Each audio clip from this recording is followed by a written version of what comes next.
Ben. Brilliant, brilliant. Thanks very much, Tamron, and thank you, Pavlos. That was a fascinating talk there, and I really like the way how you helped to demystify some of these processes behind AI. To some extent, anyway, a lot of it's still on another plane for me. But I mean, I guess I wanted to talk on this subject because it's something that has been one of my pet interests at the back of my head, a little bit like my previous talks for the Psychometrics forum about looking at things like socioeconomic status and game-based assessment. I've always been fascinated in this stream of research that's been looking at, I guess, what you'd summarize as non-declarative methods of measuring people's personality. So that resulted in this nice catchy title, Neurological, Biological and Physiological Markers of Personality and the Use of these Assessment Methods in the Workplace. Oh, easy for me to say. So this has no relation to my day job, which I will run through now. It also has no relation to my area of expertise, really. So you could say, what on earth is he presenting on it? But what I guess I'm trying to do here is to do a bit of a review of the available research that I've been able to find, so that those people that have perhaps got less of a background in this area feel more equipped to talk about the pros and the cons, and also to keep one eye on the future as to what might be coming up soon.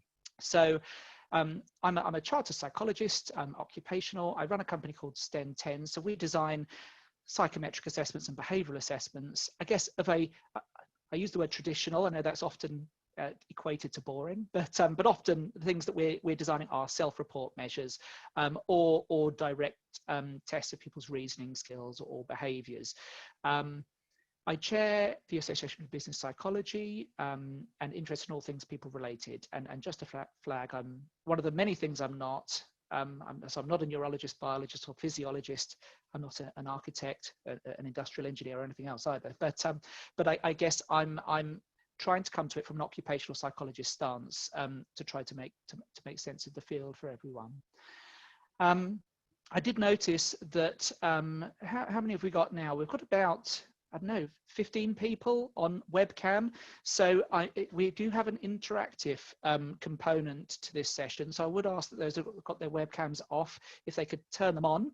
If you're not able to turn it on, then I guess that's fine. You can still participate orally, but we'll just have to, I guess. Ben, sorry to jump in here, but we might need your headset a bit closer to you. Someone's just said you're softly spoken, so zoom in a bit for us so we can hear you a bit. There we go.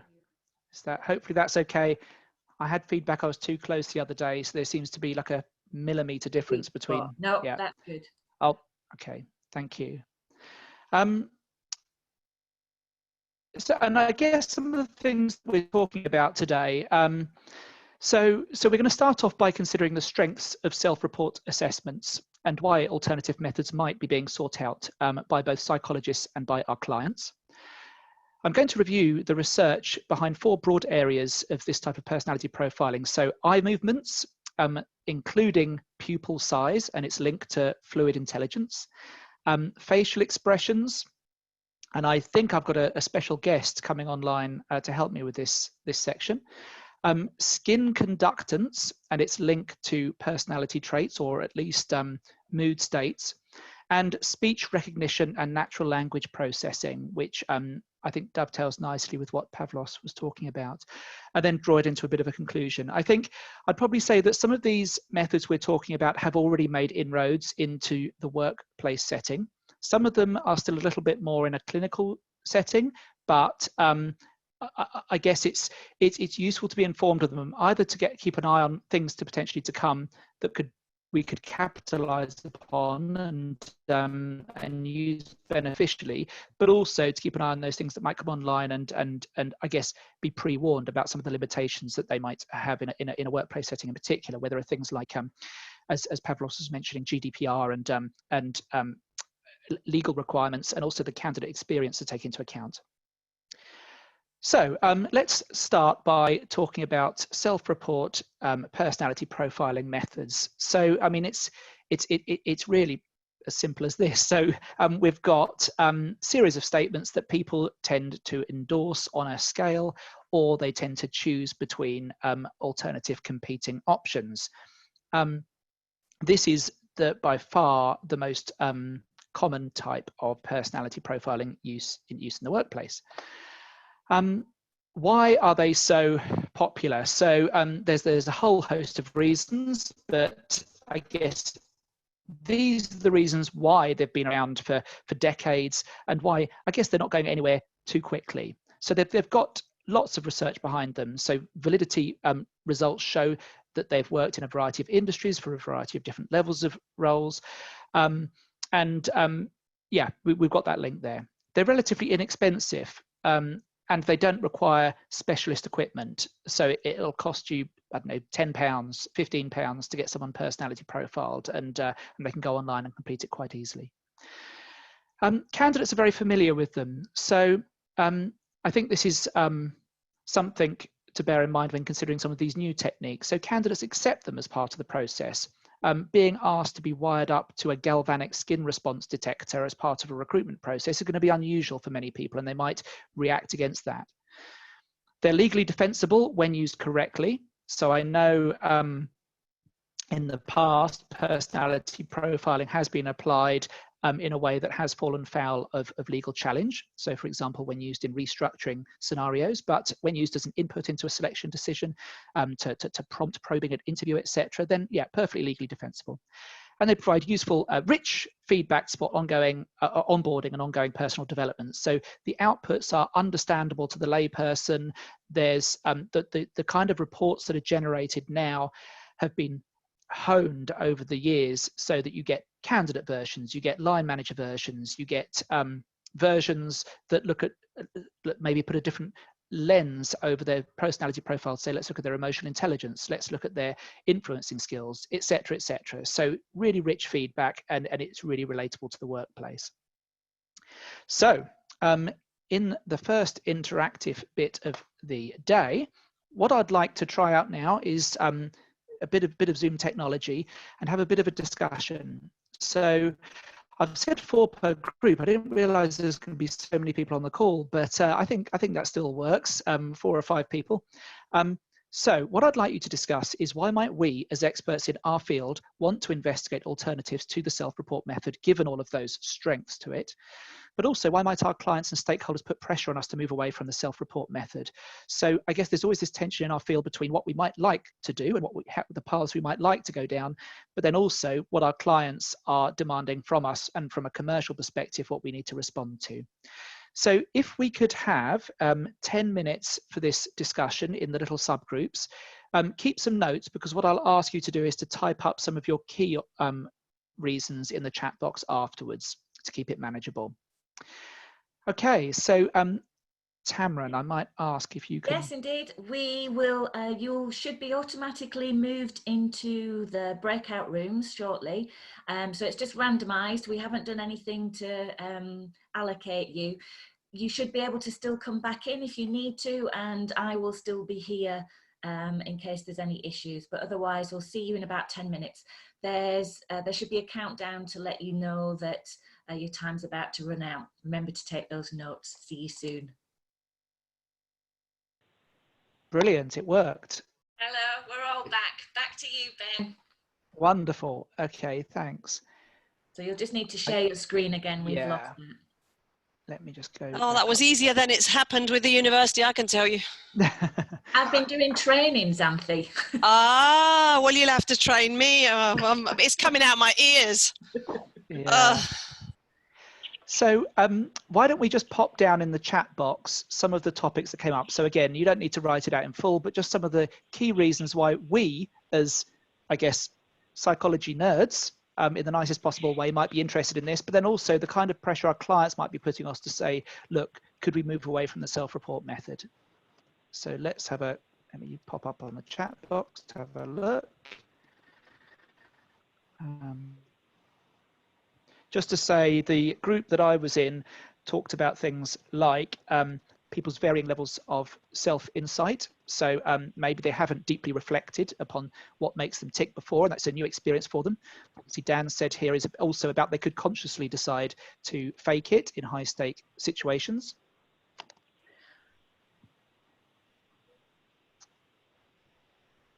Yeah, and Ken and Emma referring to actually keeping up to date with the most valid methods out there, things that are perhaps a little bit more robust against things like social desirability, impression management, as Nina says. Philippa, yeah, the more data points, the better. That's something that definitely interests us. Yeah, Alex is a good point there around employer branding. So this is perhaps a more commercial consideration. So clients saying, look, we're in a highly competitive market. We want our recruitment process to be something people talk about in social media. That was interesting. That was insightful. That was engaging. And they're probably not going to do that with a 40-minute Ipsatif personality questionnaire. Okay. Yeah, potentially eliminating bias from Wendy. Yeah, good. Yes, cultural and neurodiverse individuals in terms of interpretation of self-report methods. Yeah, really good. Yeah. And Nina's point around time gains. This is something that came up in our group as well. So often with my clients, when we're talking about the recruitment funnel, each extra stage someone needs to go through is another 20 minutes or so that they could decide, actually, I'm out of the process. I'm going to go follow that competitor's process, or they might be quicker to making an offer. So, yes, Peter says perhaps less boring. Please? Yeah. They can actually add value, that implicit and declarative data can complement each other, and they can increase predictive value. Yeah. Yes, I think that's really interesting. I haven't seen many applications of the blending of declarative and implicit personality assessment. I was involved in a project that never actually got off the ground, but it was a planned development center where we were going to, there were some researchers at a university in the Netherlands that were going to wire people up to measure their physiological signs of stress or arousal or whatever it was they might be feeling 24 hours a day. Which would complement what we saw, so their behavior, say for example, if they were giving a presentation, with what they said about themselves, which is the self-report. So you could kind of triangulate the three sources of evidence and say, well, this is what we saw. Let's compare that against how they see themselves deep down, and then let's compare it to the physiological data that says what's actually going on. So they might say, well, yes, I feel pretty confident when I'm giving presentations, but what's actually going on physiologically, and why is there a disconnect between the two? So I think that's a really interesting area to contrast the two of them. Okay, brilliant. So let's just do a quick debrief.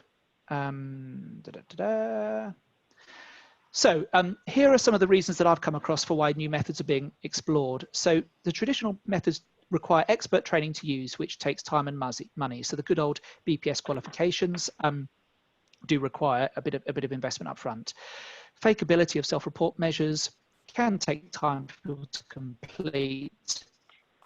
Level of self-insight for accuracy. I've described the last one as neophilia, but a love for new stuff and improving the employer brand. Now, obviously, that comes with a safety warning that we shouldn't just be embracing the new just because it's there.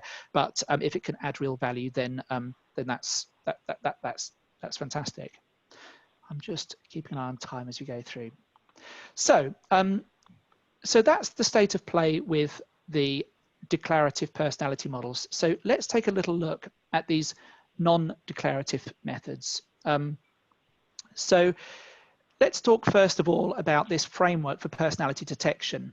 So this applies to most of the tools that I'm going to be talking about, most of the techniques. It was originally in this paper by Berkowski et al., and it was talking about eye tracking studies. But essentially, the idea is that not consciously controllable bodily responses to stimuli are used as objective predictors of someone's personality. So the idea is that you present the participant with some form of external stimuli up front. So in eye tracking, a whole sorts of things have been used. So it could be plain text, it could be multimedia, it could be actually performing a task and monitoring people as they're performing it. In the research, they often tend to link the task that they ask people to perform with the trait that they're seeking to assess. So for example, if they're looking at someone's learning styles and seeing if that could be predicted through people's eye tracking or people's facial twitches, then the suitable stimulus could be a series of riddles for them to solve. Or if you're looking at someone's emotional stability, then you might present them with images that are designed to arouse emotion. So it could be quite graphically unpleasant images, or it could be energetic songs and things like that.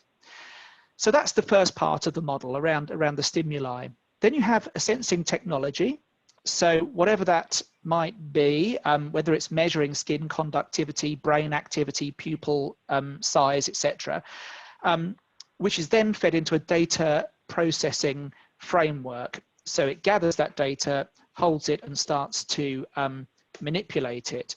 It starts to extract features from that data, so consistent signals. So in order to then make sense of that, this is where the machine learning part comes in. So as Pavlos was referring to in the Watson example, there will be an initial set of data that the system is fed in. So it could be saying, well, let's get these people to complete maybe a self-report personality questionnaire to start off with, and let's perhaps use that as a starting point to start comparing how their physiological responses map to their response on the personality questionnaire.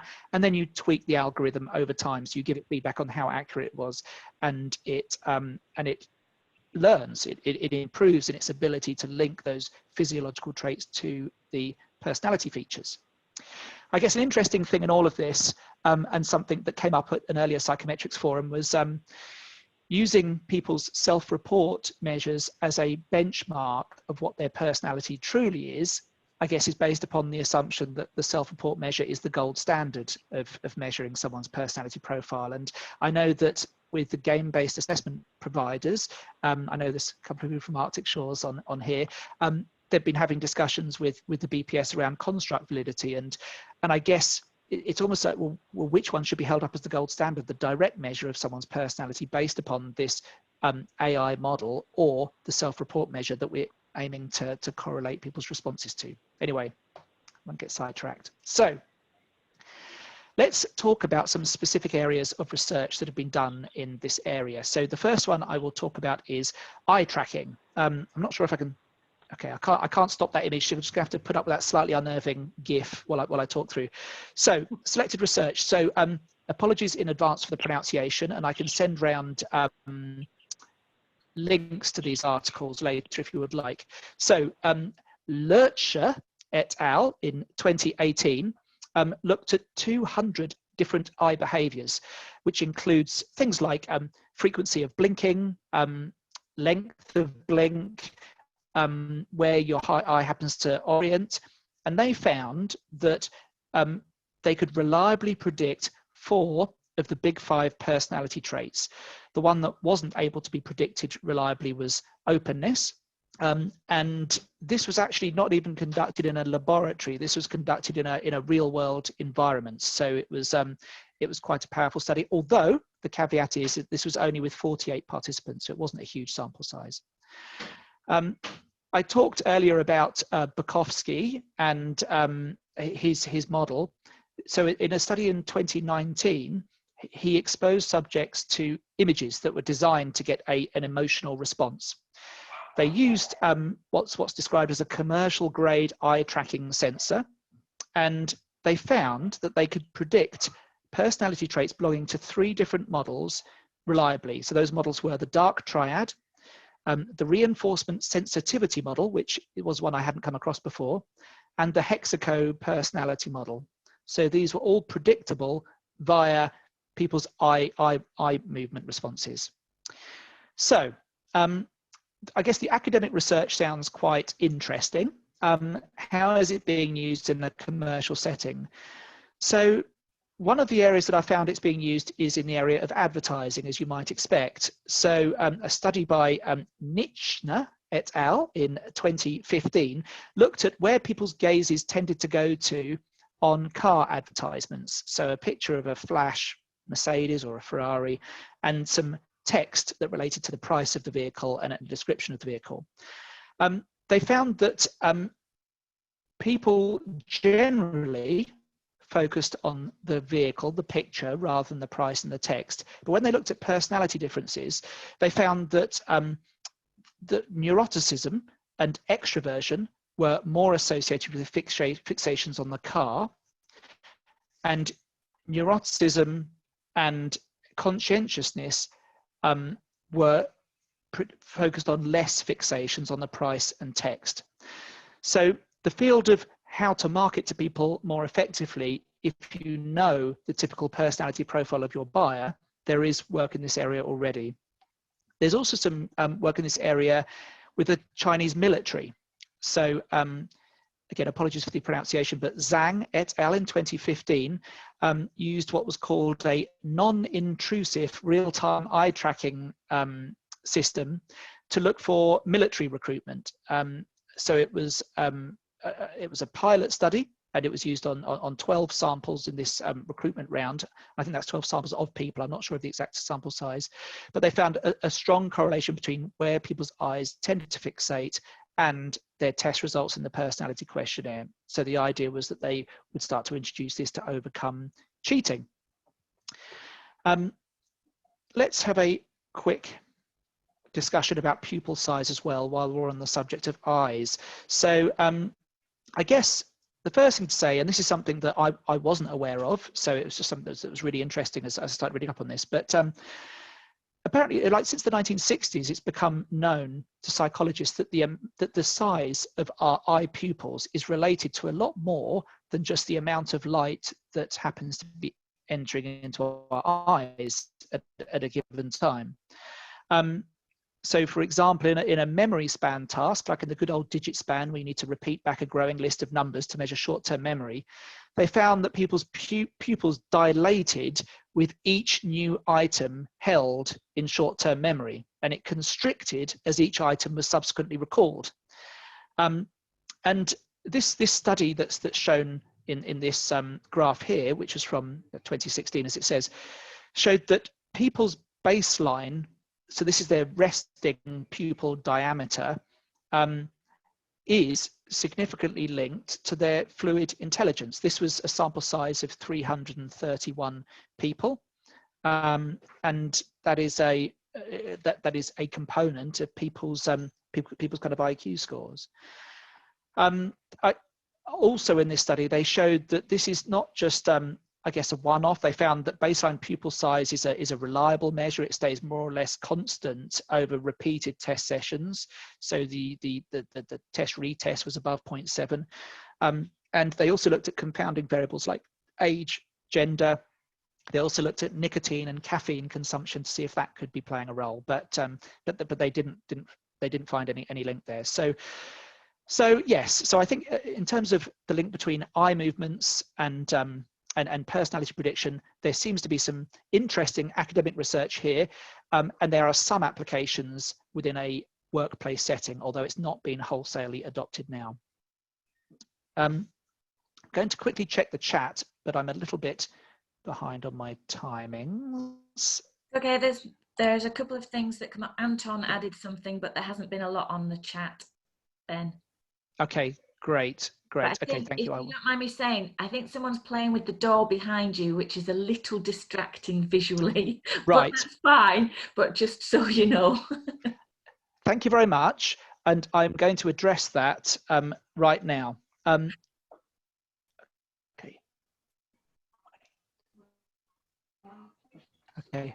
Sorry about that. That's fine. Right.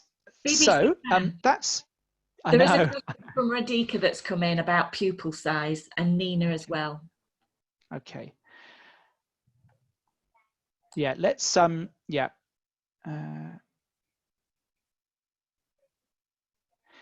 Yes, I mean I think the research seems to be showing that it reacts as we're learning, but yes, I'm not sure how that links to exactly how much has got in or not, but yeah.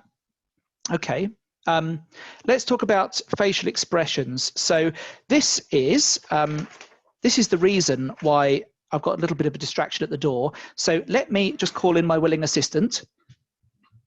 Okay, so no, right, calm. Now, what I'd like to do is a little experiment. So in the chat box, if you can just pop up your chat box, I'm going to ask my daughter, who is currently being homeschooled, so I thought I might as well embrace the chaos, to perform a variety of visual facial expressions. Now, you mustn't tell everyone what you're doing. Okay, and then you need to put in the chat box what facial expression you think she is pulling. Because, as the theory runs, these are universal. Here we go. Right. Okay, first one, can you please pull? And you might need to make my window larger, which you can do by, yeah, go ahead. Suggest something. Please, on your video settings, see if you can enable HD video. Okay, let me just, I think I might have to go into some master setting for that. I don't seem to, oh, video settings, here we go. Let's see if I can, oh, it is enabled, unfortunately. Okay. I hope, sorry to jump in. And it's not touching up your, it's not touching up, right? You don't have touch up my appearance. I've got mirror my video. No, that's fine. I don't know. Okay. Yeah. Okay. Okay, go cool. On. Sorry for the interruption. No, thank you. So, and if you want to make the video screen larger, then just click on the 3 dots and then go to, I should have spotlighted the video then so that you're that's all right. At the front with everyone. And someone suggested very helpfully that your assistant, your able assistant, just come in a little closer. Right up to the camera, right up to the camera. Right, first off is that one. So type in the chat box what emotion you think is being portrayed there. Let's just have a little look at some of them coming through. Happy, happiness, happy. Is that right? Yeah, that's good. Right, the next one is that one. Delight. Closer.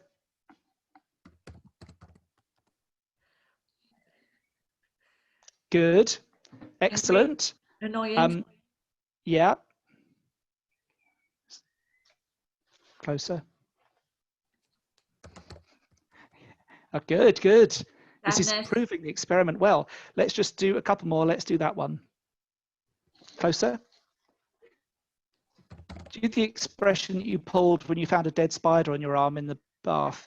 No, actually, no, that's, no, don't scream. And that's disgust. Yeah, absolutely. Disgust, fear. Yes. Let's do that one. That's the last one. Closer. Perfect. Perfect. Okay, thank you. Oh, thank you very much. Right, now, out you go. No, I don't. No, come on. Never work with children and animals. Thank you. That was really great. Imogen. Thank you. Now go out and don't bash the door because that's distracting. So that's it. Go and do your work now. That's brilliant. See you guys. Bye. Okay. That's sweet. Yeah. She's child labour allowed. Yes, she's on a very reasonable day rate. So what you just saw were what's been labelled as 7 universal macro expressions. So these work cross-culturally, and the research originally was done by someone called Friesen in 1972. These single emotions that we saw demonstrated there tend to last between half a second to 4 seconds, and they generally tend to involve the entire face. And they generally occur when we're alone or with family and close friends. They're relatively easy to detect if you know what to look for.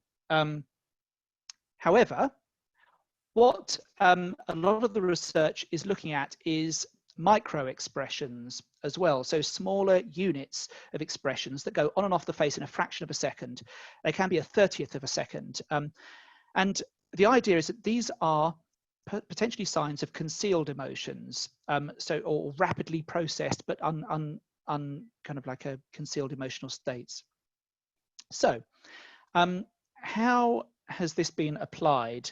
So I guess a selection of areas here. So the majority of the time it tends to be around the world of development. So I know that there's one graduate test practice site called Graduates First that offers people video interview practice. And what it does is it records their face at the same time, and it gives them some feedback as to whether their emotional display is congruent with what they're trying to portray within the discussion. There was also some really interesting research done by the University of Kent by Professor David Shemmings with social workers.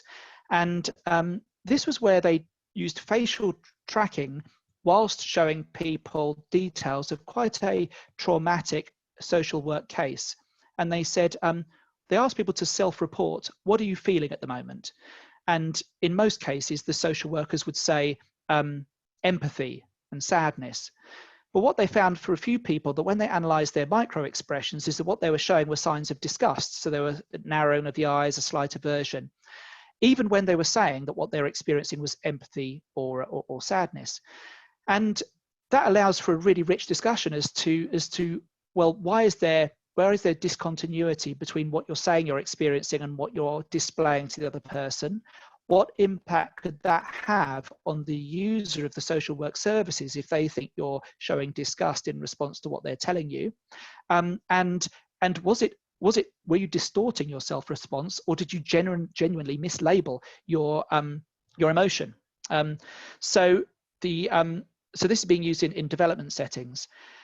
In terms of a recruitment setting, I know we've had Dr. Kiki Leutner from HireView talking at a few ABP events, and she's spoken about how the micro expressions of successful people in a role are taken as a benchmark, and then people who are applying for a job's micro expressions are compared to the higher performers and to see how close the match is.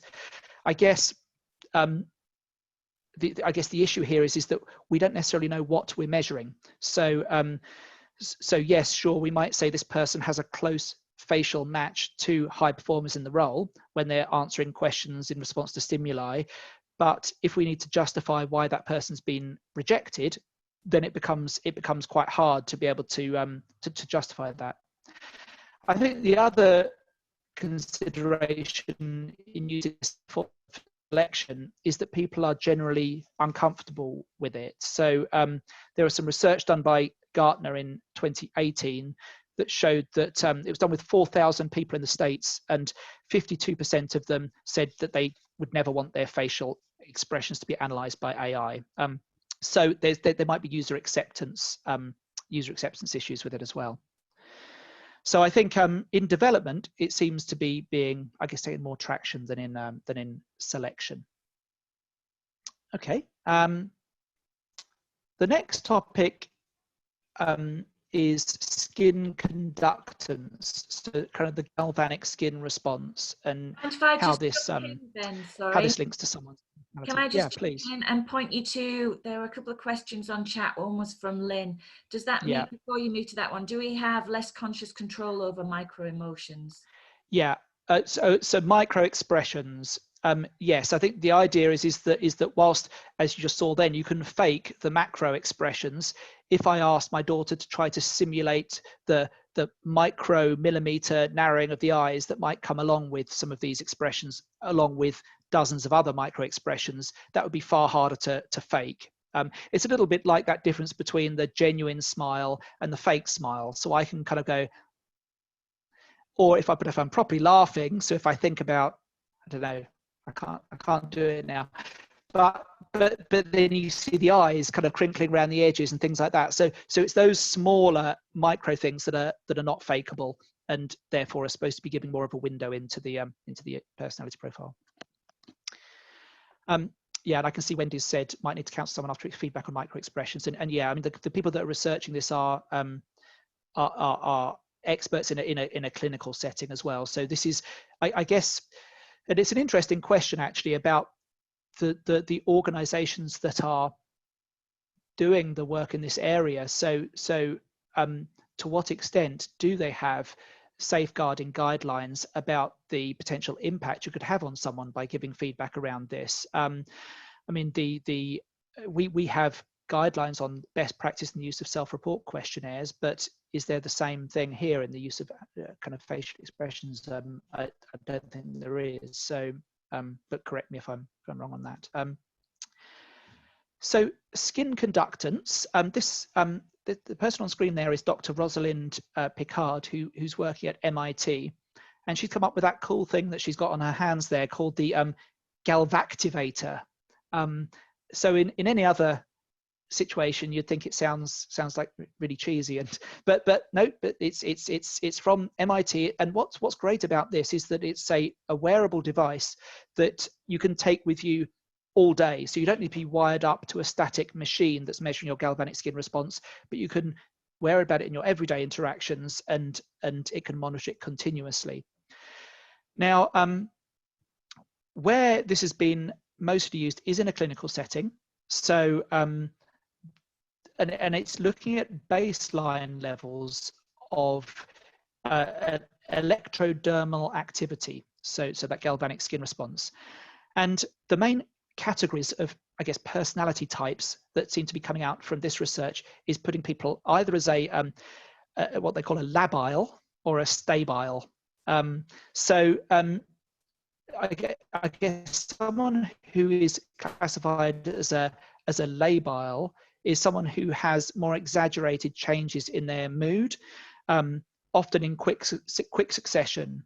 So these emotions could be disproportionate to the event that's happened to trigger them, and sometimes there can be no trigger at all. So this is often reported with people who have conditions such as borderline personality disorder, bipolar disorder, and manic episodes, and hypomanic episodes within that. So that they see this big fluctuation in moods. Whereas the stabiles, I guess, are the opposite end of the spectrum. Now, the only application of this in a recruitment setting, I have heard from clients that there are some financial sector organisations that use a similar device during the interview to test how open and honest people are being in response to questions. Again, there's a whole host of legal and user acceptance issues to that, but again, it's yeah. I'm just having a look at the chats here. Yeah, so Liz saying about how good an actor a person could be. I mean, I think some of these, I think the idea is that these are things that generally you don't have control over.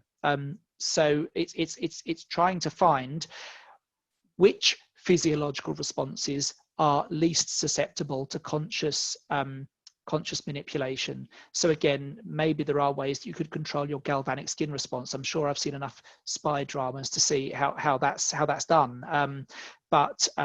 Yeah, I think Mark says, what's the reliability of the research, how valid it is that it's been done, if it's been challenged, then how strongly. I would say that it's not been challenged hugely strongly. I'd say that when I've been looking up the research, there's not a vast body out there. So as I mentioned earlier, sometimes the sample sizes aren't particularly impressive. So you're getting kind of 50, 100 people. And the same with some of the reliability. I mean, again, on the small samples, you're finding it's reliable over time. But again, this is a big case of more research is required. Having a look through some of the other ones. Yeah, and I think the people on the autism spectrum, how that might link. Yeah, again, I'm not sure. I mean, it's again, it's not been investigated as far as I know, especially in relation to what we're doing. Yeah, and thanks, Dan, for pointing a counterpoint to the universality of expressions. Okay. I can send around some links to the original articles after this. Chloe's response, I think, is absolutely right. It is akin to using the lie detector tests, which aren't allowed to be used as evidence because they aren't reliable. Yeah, but I think these kind of things do vary country by country as well as to whether they're deemed as legal or not.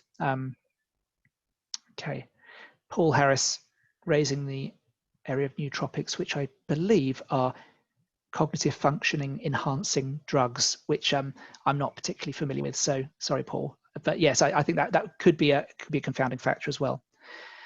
Okay, let's talk about, so that covers eye tracking, covers facial expressions. Let's talk about the research that's been done in the area of speech recognition and natural language processing. So the first area that I came across was around patterns of speech. So I guess the first thing to say is that the research here comes from a company called Voice Sense, and I couldn't find independent research into this. So this is a prime example of something where someone's come new to the market. They're linking these spectrograms that analyze people's voices for higher frequencies and lower frequencies, which indicate a change in people's pitch and intonation, and they're relating that to personality traits. And they're saying, well, look, we tend to find that more activity relates to these traits and less activity tends to relate to these traits. What this organization claims is that they can build a behavioral model of people's temperament, ambition, dependability, and creativity based upon over 200 inputs. And it should be noted that this has no link to the content of what's being said. It's entirely the tone with which it is said. Now, it's interesting looking at their website because there's a lot of things that they sell as part of their product portfolio. So there's what they call a lone default predictor. So on the basis of your voice characteristic, they can look at the likelihood that you will default on your loan. They can look, they offer a fraud detector, so looking for loan applicants to predict the likelihood of future claiming and whether they would require further investigation into their claims or not. There's a sales enabler, a candidate attrition predictor, there's a mental health assessor. So there's a whole host of things that have been linked to these vocal profiles, and it doesn't seem to be an area that's been hugely researched outside of this field. So yeah, so again, I wouldn't want to. I guess I would just want to have a note of caution about anything that hasn't been widely researched outside of a commercial context. And I think this is on a lesser extent a theme that I picked up earlier with the game-based assessment. So game-based assessment was, and I guess still is, probably still predominantly the research is being done by the companies that are selling the service. But because of really good links to academia, the research base for game-based assessment in a more objective environment is growing stronger and stronger over time. So I think this kind of analysis needs to go through a similar process. I won't talk again about Watson because I know that Pavlos covered this in his talk, but essentially it will use statistical techniques to extract the underlying structural concepts from tests. In terms of how good it is, then I mean, this is quite an old study now, but from 2011, the error rate of matching inferred personality traits with self-report personality traits, the error rate was around 10 to 18%. The next year, there was an accuracy of around 65% from a study by Sumber et al. Between what you type out, the words you use, and people's self-reported personality traits. It does seem that facets are easier to predict, so sub-factors of the big five rather than the big five themselves. So the more detailed you get in trying to predict personality, the more accurate it is. I wanted to give you a few slides here just as a matter of interest into, this is work by the Cambridge Psychometrics Centre that looked at the kind of words used in social media and how it correlated with people's personality traits, self-reported personality traits. So you get this central cluster here of words that tend to be common to all extroverts, and then you start getting clusters of phrases around the outside that relate to sub-facets. So it's really interesting, and a lot of this is, you'd think, is perhaps intuitively obvious, and some of it is quite subtle. So perhaps using the word get in rather than getting might be linked to being more extroverted in style. Introversion. So again, on social media, the introverts tended to use words like anime, internet, Pokemon, manga, more than extroverts did. Emotional stability. Again, there's beach, y'all, workout, beautiful day, etc. And yeah, the next one, just a health warning. The next one's got some rather blue language in.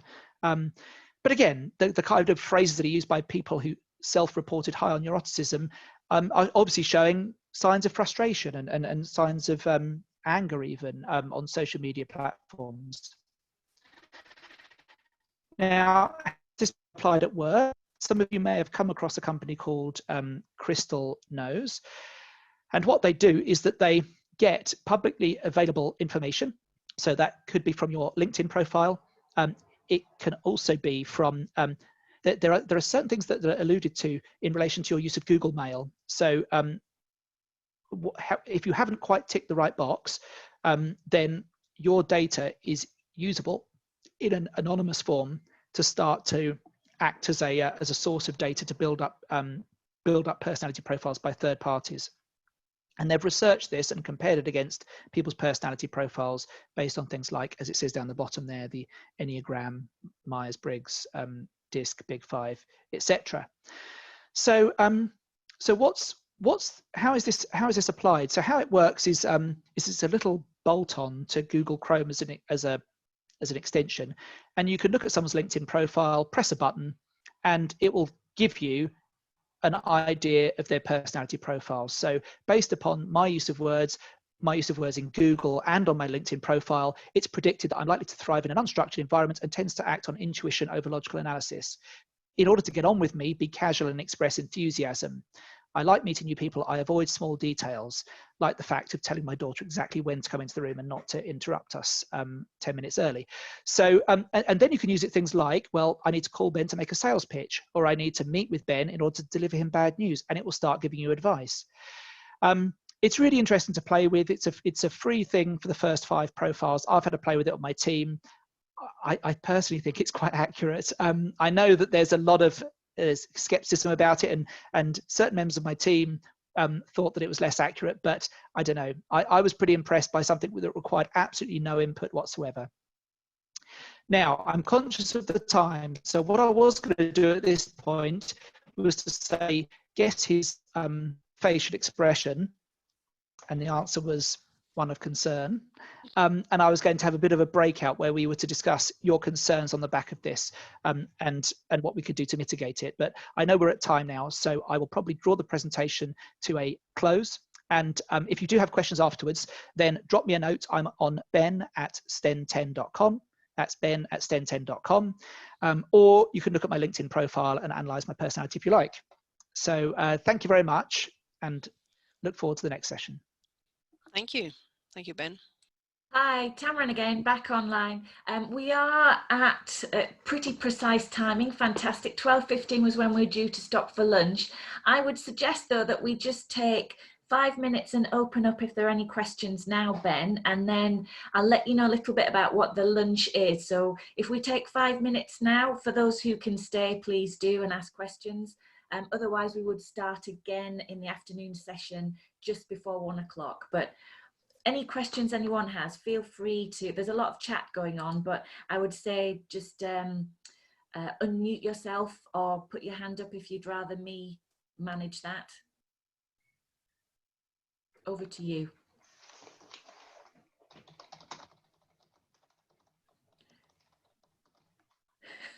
Isn't that just fantastic? I know there's lots of extroverts out there. So we're all reading the chat. I think there's lots of thank you.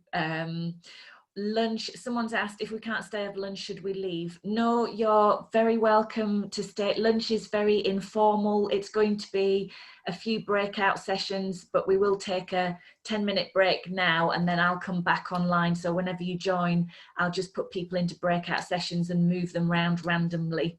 So Cameron, sorry, Victoria here. One of the questions on the chat I noticed that I'm interested in too was about on the LinkedIn thing, you know, how does one begin to use that. If Ben could talk about that. Yeah. Yes, I saw a question on there. How do I untick the box in Google that gives all my data as well? So on the LinkedIn thing, so how you get that extension is you go to the Crystal Nose website, and I'm in no way affiliated with Crystal Nose, I should say, but you go to there and you can download it as an extension to Google Chrome. So it just means you get a little button that pops up next to the search bar in Google Chrome, and when you're in LinkedIn and you're browsing someone's profile, you press that button, a little thing whirs, and out it comes with its personality profile, your advice for how to approach them. It was originally developed as a sales tool. So how do you approach a cold prospect on LinkedIn in a way that they're likely to respond to and say, yes, I'll have a meeting with you. But now they're expanding out to say, look, we can use this as part of a recruitment device. And it has, I mean, again, we didn't go into the concerns, but there are all sorts of concerns. So at least with a self-report measure, you've got a consistent amount of input data. Everyone's completed the same, like, 100 questions, but people are going to have more or less full LinkedIn profiles. People may have ticked that box on Google Mail or unticked it. So it's a different amount of information that's being fed in, and therefore a less accurate profile for some than others. But that's how you do it if you want to have a play. And I think you get 5 goes for free, and then you have to pay for it to get further ones. And I don't know which bit you need to tick on Google to turn it off. We'll have to have a look. Thank you. Yeah. Okay. Hi, could I ask a quick open question just around collecting behavioral data? So it seems like a big challenge is at the organizational level of actually going into an employee's daily routine and actually collecting behavioral data about them. Do you see that only changing at a certain stage when we sort of get to the point where everything about our daily job is kind of tracked and measured? Is that kind of the ultimate sort of end point where we'll be able to actually get that data on a large scale? Yeah, I know you said that's an open question, Jasper, so anyone else can dive in as well. But yeah, I mean, I have seen, I didn't talk about other companies I've spoken with that essentially do like a key logger, and they analyze every single movement employees do online, but that's only online. That's not even tracking their pupils and everything. But it's looking at their online behavior and seeing peaks and troughs of productivity and what they happen to do. But it does require informed consent, and I think I'd go back to that study around people being less comfortable with their faces being analyzed by artificial intelligence in order to form part of a recruitment process. Now, I don't know how people on this call would feel about being monitored. I mean, even like GoToWebinar, when I run conferences on that, it tells me which of the attendees were attending, like when they'd moved another screen to the foreground or in the background. So I can tell if people were paying attention and say, you muted me for 15 minutes and you went off and did Gmail.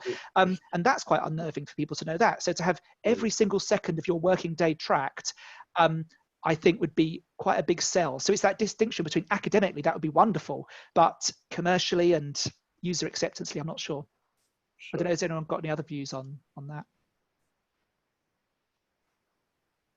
Thanks a lot, Ben. I sorry. Go on, Pavlos. Okay.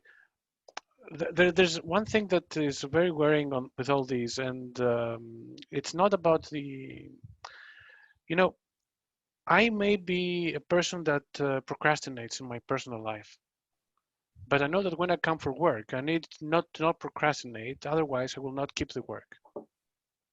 So if my Facebook profile, if my emails reveal me as a person that delays doing work, would that affect my chances of getting hired? Although I do know the rules of the game, I am conscious that I need to perform in another way than is my natural tendency.